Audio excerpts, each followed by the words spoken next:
İran'da nasıl bir yaşam var? İnsanlar nasıl yaşıyor? Buradaki kültür nedir? Kimdir bu insanlar? Ekonomisi ne durumda? Ne yiyip ne içiyorlar? Yemek kültürü acayip mesela. Çok enteresan ya. Kara borsada para değiştiriyorsun. Nasılsınız arkadaş? İyiyim, sen nasılsın? İyi misin? Muhtemelen sivil polisti. Çünkü ne zaman çekim yapsam böyle yanına birisi yaklaşıyor. Ne yap?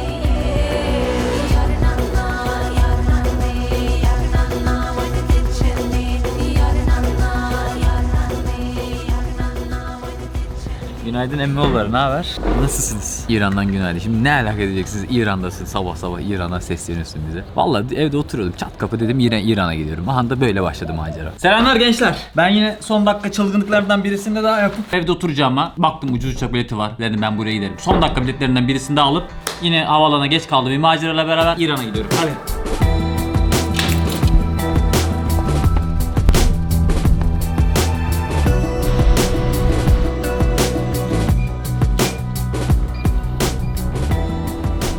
İran'dan bir tane hurmamla beraber odama hurma koymuşlar bu arada. Çok güzel. Bir de bir sabah çay içiyorum. Kahvaltı yaptım biraz önce, bana çok güzel bir kahvaltı hazırlamışlar bu kaldığım otel. Şimdi ardından böyle keyif çay yapıyorum. Bize sohbet edin dedim. Şimdi böyle bir otelde uyandım bugün. Şimdi bu oteli nasıl buldum diyeceksiniz. Fiil İran diye bir tane Instagram sayfası var. Aşağıda açıklamada da bulabilirsiniz. İnanılmaz güzel fotoğraflar paylaşıyor. Onların davetiyle bu otele geldim. Onlar beni burada ağırladı. Burası da Almanya konsolosluğunun ailesinin kaldığı bir yermiş. Aynı zamanda konsoloslukmuş burası. Yaklaşık bir ay önce otele çevirmişler burayı. Neredeyse ilk kalanlardan bir tanesi de benim. Şimdi ben İran'a yaklaşık 4 yıl önce 2015 yılında gelmiştim. Geldiğim zaman da Yez'de fotoğrafçı bir kadının evinde kalmıştım o zaman. Bizi çok güzel ağırlamışlardı. O buradayken onu görmeye geldim. Şimdi ben buraya gelir gelmez bana bir tane tavsiyede bulundular. Dediler ki Snap diye bir uygulama var, onu indir. Snap uygulaması da burada bizim zamanında Uber'in, diğer o taksi uygulamaları gibi bir uygulama. Kendileri geliştirdikleri bir uygulama. Onunla da böyle bayağı ucuza, işte 1 dolar, yarım dolara şehrin bir tarafına gidebiliyorsun. Bu video ve bundan sonraki video serilerinde bol bol İran'dan bahsedeceğim size. İran'da nasıl bir yaşam var? İnsanlar nasıl yaşıyor? Buradaki kültür nedir? Kimdir bu insanlar? Ekonomisi ne durumda? Ne yiyip ne içiyorlar? Yemek kültürü acayip mesela. Yani zannediyoruz ki bizim kültürümüze yakındır. Evet, esinlendikleri durumlar var çünkü biz de onlardan esinlenmişiz. Ama bambaşka yemek kültürleri falan var. Hepsini anlatacağım. Burası şeriatla yönetiliyor şu anda. Yaklaşık %90'ı Şiili Müslümanlardan oluşuyor. Ve yakın zamanda Irak ve İran arasında yapılan bir savaş var. Bu Şiilerle Sünniler arasında olmuştu o zamanlarda. Şimdi ise ambargonun etkisiyle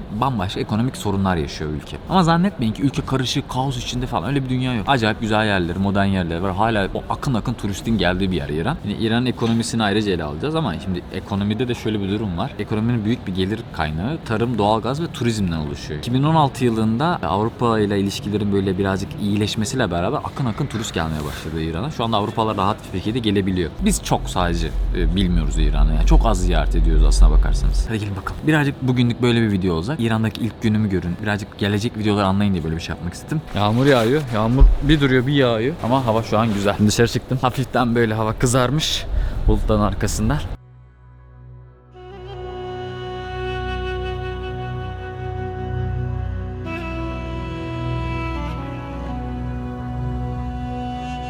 Gördüğü bir araba çeşidi var. Sapa. Bu Sapiaç modeliymiş mesela. İranlıların kendilerinin ürettiği araba. Neredeyse milyonlarca araba bundan. Çünkü en ucuz araba bu anda alabilecekleri. Petrolü ucuz olup arabasını kendi üretmeseydi zaten dışa bağımlı olacaktı. O yüzden arabasını üreten bir ülke. Değişik bir denklem kurmuşlar burada böyle. Farklı hayatlar var İran'da. Elimden geldiği kadar tüm gözlemlerimi anlatmaya çalışacağım. Birbirinden farklı coğrafyalara, mevsimlere bölünmüş devasa bir coğrafya. Yaklaşık 83 milyon insanın yaşadığı. Ve bunun neredeyse yarısının Instagram kullanıcısı olduğu. Çünkü tek açık banlanmamış İran'da o. YouTube banlı şu an mesela. YouTube'a giremiyorum buradan VPN kullanmadan. Ya da Netflix'e giremiyorsun. Şimdi bir de sokakta böyle para çevirme yerleri var. Normalde hani exchange ofislere gider para çevirirsiniz ya. Burada bu iş biraz sokağa, kara borsaya düşmüş durumda. Çünkü renkler çok fazla hızlı değişiyor. Sokakta değiştirdiğiniz zaman daha avantajlı olabiliyorsunuz ama güvenli değil deniyor. İşte böyle sahte paraları koyuyor. Arkadaki de abi de kendi cebinden parayı değiştiriyor.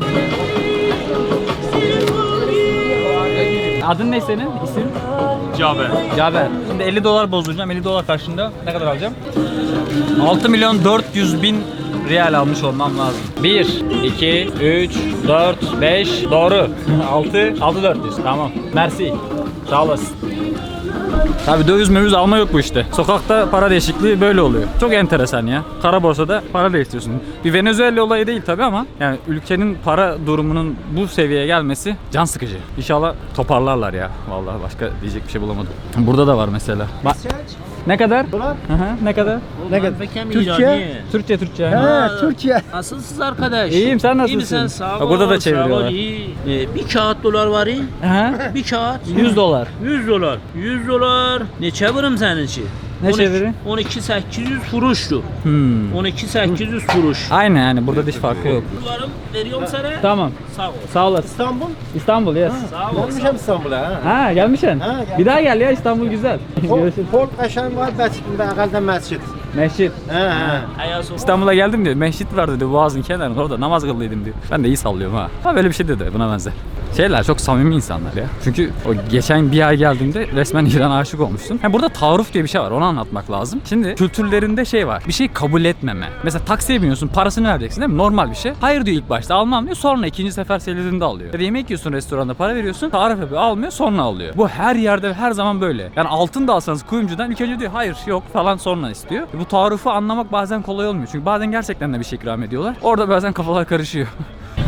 Şimdi de oturdum meydana. Öyle etraf falan izliyordum. Buradan taksi çağır. Bu Snap uygulamaları var ya bunlar. Bastım, taksiye gelecek. Burada peşin ödeyeceksin tabii taksiyi. Kart benim çalışmadığı için. Yaklaşık 195 bin çıktı. Şehrin bir ucundan öbür ucuna gideceğim. O da 1,5 dolara falan denk geliyor. Ha, buldu. Şöyle bir şey uygulama. Ha, geliyor. Nada. Kızın adını unuttum ama İran'ın en ünlü seyahat influencer'ı. Seyahat konusunda böyle herkesin en çok sevdiği birisi var. Onunla tanışacağım. Muhabbet ederiz muhtemelen. Şimdi onun yanına doğru gidiyorum. Taksi nerede? Ha, şu taraftan geliyor taksi. Selamun aleyküm. Türkçe biliyor musun? Türkçe bilirim ama sizi dilinizi bilmiyorum. Abi bu Türkçe, anlıyoruz birbirimizi ya. Azeri misin? Tabriz var. Tebriz. Evet. Şimdi bayağı şehrin bir ucundan öbür ucuna kadar gideceğiz hakikaten. 195 bin riyal. 1,5 dolara falan denk geliyor. Şehit, we said Ha, şehit. şehit. Yeah. Orada gördüğünüz abi İran-Irak Savaşı'nda şehit olmuş. Onun devasa bir grafitisini yapmışlar binanın üzerine.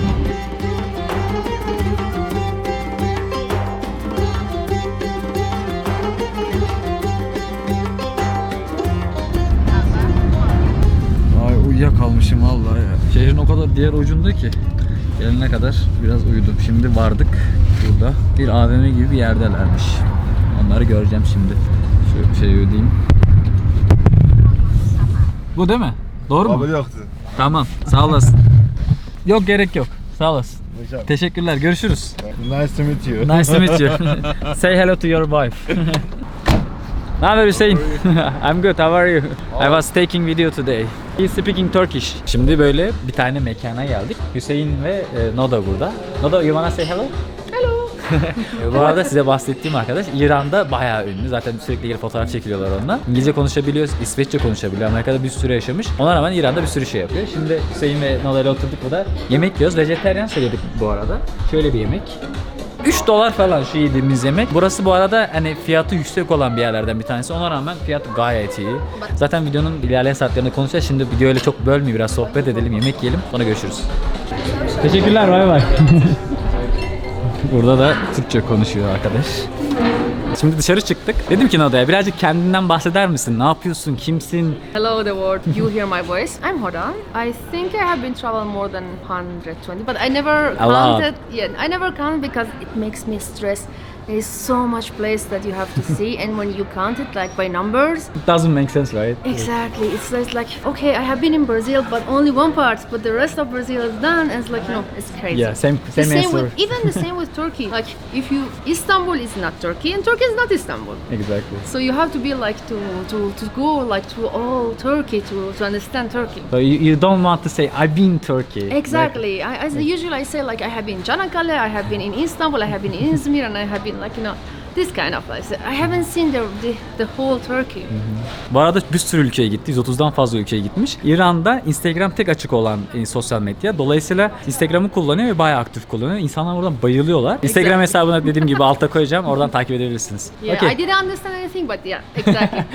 Okey. Ve işte böyle bir kadın odada. Ben çok sevdim kendisini. Çünkü onun dünyaya bakış açısı, seyahat ederken öğrendiği şeyler ve sosyal medya bakış açısı bana çok benziyor. Çok böyle popülizm olarak kullanmıyor. ya. Onun motivasyonu daha çok İran'da yaşayan insanlar ve İran'ın kadınları diyor, çocuklar diyor. Eğer onlara bir şey anlatabilirsem benim için mutluluk verici diyor. Paradan ve popülariteden daha önemli diyor. Bu onu daha popüler yapıyor tabii ki ama bakış açısı çok güzel. Benim çok hoşuma gitti. Şimdi burada önemli bir şey daha bahsetmek istiyorum. Benim dünya turumu destekleyen markalardan mesela Cambly, İngilizcenin konuşmanın önemini hazır burada anlamışken mesela onun hikayesini, onun hayatını İngilizce konuşabildiğim için ya daha doğrusu anlayabildiğim için dinleyebildim ve anlatabildim. O yüzden Cambly'e de buradan teşekkür etmek istiyorum. Benim dünya turumda şimdiye kadar en çok beni bütün gittiğim yerlere destekleyen marka Cambly. Daha önce birkaç kere anlattım. Yine tekrarlayayım. Böyle bir platform düşünün. İnsanlarla pratik yapma şansınız var. Yani normalde mesela ben burada geliyorum İngilizce konuşuyorum ya yabancılarla. Ama mesela Türkiye'de yabancı bulamayabilirsiniz ya da ne bileyim Adana'da oturuyorsunuzdur ama yabancı arkadaşınız yoktur ya da Ankara'dasınızdır, yabancı arkadaşınız yoktur ve İngilizce pratik yapamazsınız. İngilizce biliyorsunuzdur ama konuşamıyorsunuzdur. O tarz şeyler için çok etkili. Açıyorsunuz sistemden.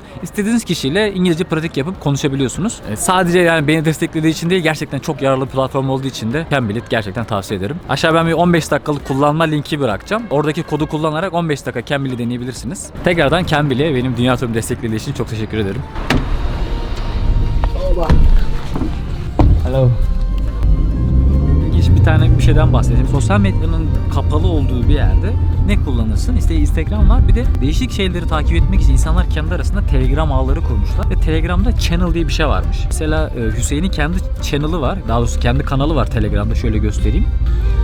Bu kanalda 329.000 takipçisi var. Kanalı takip ediyorlar sadece ve sadece Hüseyin paylaşım yapabiliyor burada. Paylaşımları da şöyle bak göstereyim.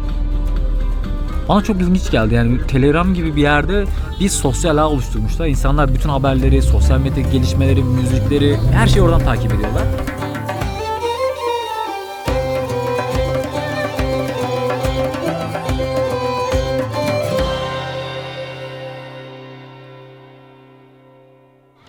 İkinci günden selamlar. Vay, otelde çok güzel bakıyorlar bana ya. Bazen utanıyorum çünkü böyle bayağı ilgi gösteriyorlar. Hiç alışık olmadığım şeyler. Öyle kendim böyle kenara geçip gizli gizli takıldığım şeyler olduğu zaman daha iyi oluyor ama benimle ilgilenince ben biraz geriliyorum. Sürekli böyle yardım etmek istiyorlar, ilgilenmek istiyorlar, şeyler ikram etmek istiyorlar falan. Sağ olsunlar. Şimdi ara sokaklara girdim. Bugün Gülistan Sarayı var bir de. Oraya gideceğim. Orada böyle güzel böyle spot görüntüler çekmek istiyorum. O zamandır düşündüğüm. Biraz onlardan çekeceğim. Giderken de size etrafı göstereyim istedim. Burası downtown. Birazcık şeyin o modern Tahran'ın arka taraflarında kalıyor. Sokaklarda aracık falan. Burada da motorlu kapkaççılar varmış. Kameraya dikkat et dediler. Çünkü ekonomi biliyorsunuz İran'da çok sıkıntı bir durumda şu anda. Protestolar var. Bu protestoların çıkma nedeni de bunu ayrıca ekonomi videosu yapacağım İran'a dair. Detaylıca anlatmak istiyorum. Çünkü kulaktan dolma bilgilerle medyanın anlattığı şeyleri anlatmak istemiyorum size. Tabii bir şeyler biliyorum ama buradaki insanların görüşleri, farklı politik görüşlerin önemi ve şu andaki durum çok daha önemli. Hepsini birleştirip bir şey anlatmak istiyorum. Neyse buradaki ekonomik durumun bu seviyeye gelmesinin en büyük nedeni geçenlerde petrole 3 kat zam yapıldı. Yani normalde biliyorsunuz İran petrol zengini bir ülke. O yüzden petrolün litresi 10 centti burada. O da 30 cent yapılmış. Bu da insanları çılgına çevirdi. Neden? Herkes benzin mi alıyor da bu kadar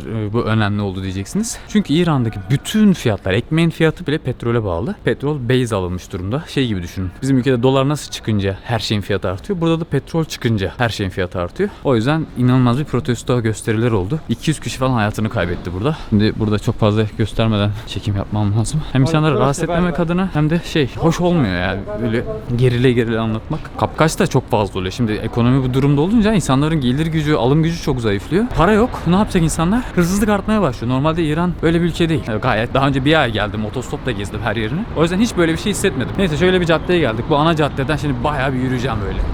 Şimdi şu arkamdaki ATM'yi görünce aklıma geldi. İran'da hiçbir Visa kart, Mastercard, daha doğrusu dünya ile ilişkili olan bankaların hiçbirisi geçmiyor. Yani buraya gelirken mutlaka yanınızda cash para getirmeniz gerekiyor. Bu dolar olur, euro olur, parası olur. Parası da çok değişken olduğu için daha çok euro ve dolarla gelmek mantıklı. Arkamdaki bankada National, yani bunların kendi ülkelerine ait bankalardan bir tanesi. Böyle sadece kendi içlerinde kullanabiliyor.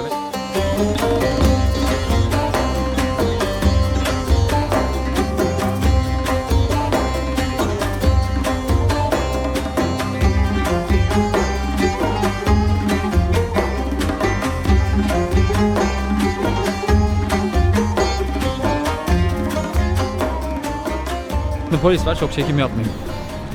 Şimdi arkamda polis amca var, şimdi niye çekim yapıyorum bilmem ne falan, bir sürü laf yapıyorlar. O yüzden çok fazla onların yanında çekim yapmak istemiyorum. Şimdi buradan yürürken bir sürü pazarın yanından geçeceğim. Onunla beraber böyle değişik tarihi Tahran'ın en eski sokaklarından birisi. Böyle acayip mimarilerin olduğu bir sokakmış. Oradan yürüyeceğim. Sonra Gülistan Pazar'a gideceğim, çekim yapacağım. Akşama da, hatta öğleden sonra da Tahran'ın...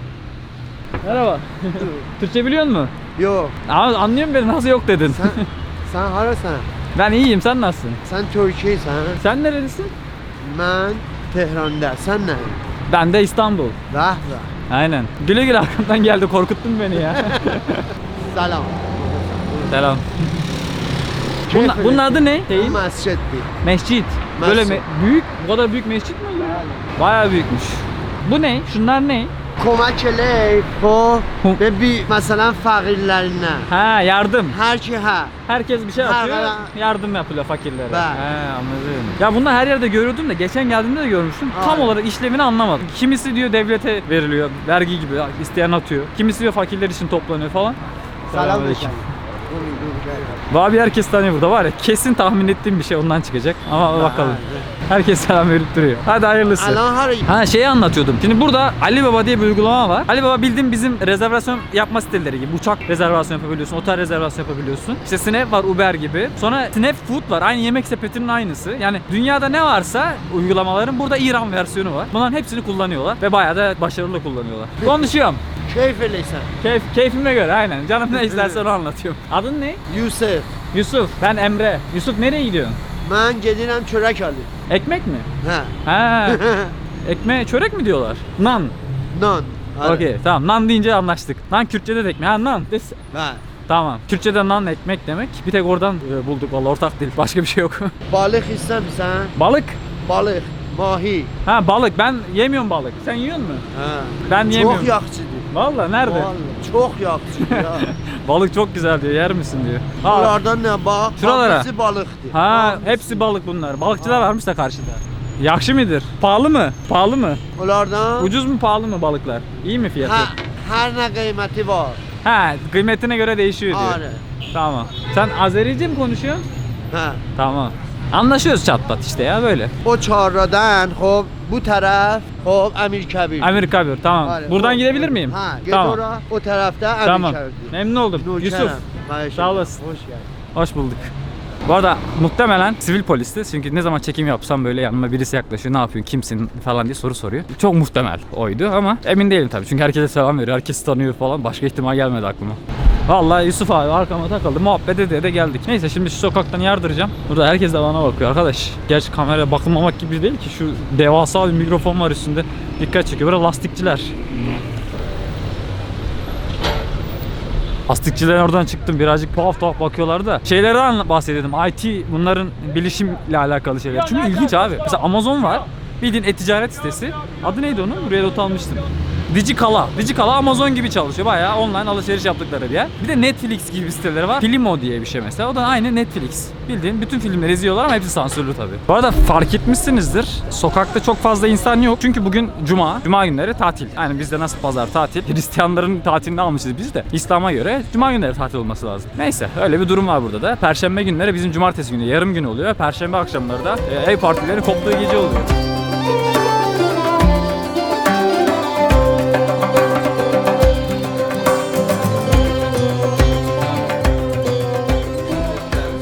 Hoş bulduk. Aynen Türkiye'lisin diyor. Türkiye'liyim. Ya çok hoşuma gitti. Ne güzel döşemişler içini parlak parlak. Bizim Mısır çarşısına benziyor da. Daha fazla, çok fazla çeşit var. Sadece bu Siirt fıstığı, Antep fıstığı dediğim fıstıktan 1, 2, 3, 4, 5, 6, 7. 7 çeşit gördüm. Burada karışık var. Sağ olasın. Mersi. Teşekkürler. Tahran'ın yarısı Türkçe biliyor ya. Vallahi bak abartmıyorum yani. Özellikle kuzey batı kısmı zaten komple Azeri Türkçesiyle konuşuyorlar. Azeriler yaşıyor. Yaklaşık nüfusun %17'si diye yanılmıyorsam Azerilerden oluşuyor. Böyle Türkçe çok hakim burada. Bir de bilmiyorum fark ettiniz mi ama mesela kadınların başı normal iyice kapanmış şekilde değil. Sadece başlarına bir örtü koyuyorlar. Bu da tamamen kurallar gereği. Başının açılması, kapanması çok da sorun değil. Kimse gelip başının açılmış falan demiyor. Mesela yandan geçecek kadına bakın. Bayağı başı açık yani, hani her yeri gözüküyor. Kot giyebiliyorlar rahatça. Özellikle gençlerde çok daha fazla. Sadece üzerine sanki bir şal atmış gibi bir örtü var. Şimdi dediler ki masala çay sever misin? Severim dedim. Masala çay biliyorsunuz Hintlerin özgü çayı. Burada da yapıyorlar. It's Indian tea. Indian tea. Tamam. Masala tea. Masala tea. O baharatlı çay var ya, bu acı Hindistan'da hatırlarsınız ondan. Good. Very very good. Ginger, milk, chocolate, sugar. Very healthy. Türkçe biliyor musun? Türkçe bilirim. Aynen, çok sağlıklı, güzel. Aha. Yahşi. Okay. Hangisi bu? Bunlar da Hı hı. Ben bunu alayım ya. Vallahi Hindistan'da bitmişti. Ne kadar? Türkçe konuşarak alışveriş yapabiliyorsunuz. Sonra çok güzel bu çay ya. Ha çikolata ve de çikolatasız var. 2 çeşit var. Ha, 2 tane vardı. 2 tane. Tamam ben çikolatasız istiyorum. Çikolata olmayan, Aha olmuyor. İndirim var mı indirim? şeker olsun. Şeker olmasın. Şeker olmasın. 5 tane 10 minlik olar. Yani 1 tane olar da. Şeker yok. Çikolata da yok. Çikolata yok, şeker yok. Ben bunu nasıl yapacağım? Nasıl pişireceğim? Bunu Aha. bir tane bunlardan çökeceksiniz buna. Üstünden süt Sıcak ya su? Süt ya su. Ha, süt ya da su karıştır. Sadece bu kadar. Ha. Demleme yok. Yok. Bu suyla da sütten çok güzel olacak. Masala şeyinde Ondan aldım. işte onu soğuk yaparsın. Ha? Onu soğuk yaparsın. Soka? Soğuk Hediye. yaparsın. Yok kendime alıyorum. An uzuğa. Özüme aynen. Sağ olasın. Mersi. Hodafes. Hodafes. Hodafes. Bu Hodafes öğrenmem lazım ya. Bay bay. Hodafes. Hodafes. Aldım valla. O Gülistan Sarayı'na gidiyorum. Bayağı devasa bir saray ve girişi turistlere pahalı. Bizim aynı Ayasofya gibi, Topkapı gibi bir şey. Ben birazcık orada video çekmek için gidiyorum açıkçası. Bu flörtleşme olayını görüyorsunuz bütün parklarda. Çiftler gelip burada cilveleşebiliyor. O yüzden o sandığınız İran şeyi aklınızdan atılsın diye birazcık bunları göstermek, anlatmak istiyorum. Bilerek buradan geçtim ki arkamdakileri görün. Çünkü direkt onları ifşa etmek, suratlarına kamera göstermek ayıp. Ama yine de arkamdan az da olsa görün olayları. Buradaki sosyal hayatı görün istedim. Aklınızdaki İran şekli biraz daha düzgün otursun istiyorum çünkü. Selamünaleyküm, tekrardan geldim. Yani geldim giremedim de. Oo. Burada işte İran bankasıyla alışveriş yapılabiliyor. Ben buradan cash'le alacağım. Bozdurdum geldim. Vallahi geldim. Şimdi normalde böyle yerlere girerken tripodu falan filan her şeyi söküyorlar. Mikrofonu da söküyorlar. Ama rica ettim, dedim ki mikrofonu sökmeyin. Şimdi ben bu falasa gireceğim bu saraya. Kuş sesleri var, onları kaydedeceğim. İkna aldılar. Zaten Türk olduğumu da öğrenince mikrofonu almadılar. Şimdi mikrofonla rahat rahat size bir şeyler anlatabiliyorum. Buranın girişinden bahsedeyim. Bayağı pahalı. Yaklaşık 2 milyon 100 bin para verdim buraya. O da şu anlama geliyor. 50 doların 3'te biri. Yani hesaplayın işte 13 dolar falan verdim. Aslında ucuz ama hani normal İran şartlarına baktığınız zaman çok pahalı girişi. Ben 12 tane girişten 4 tane satın aldım. Pardon 3 tane satın aldım. Bir main part var. Ana kısım. Wind Tower var. Bir de Marble Throne var. Şimdi ilk Marble Throne'a gireceğim. İçerisini birazcık çekeceğim.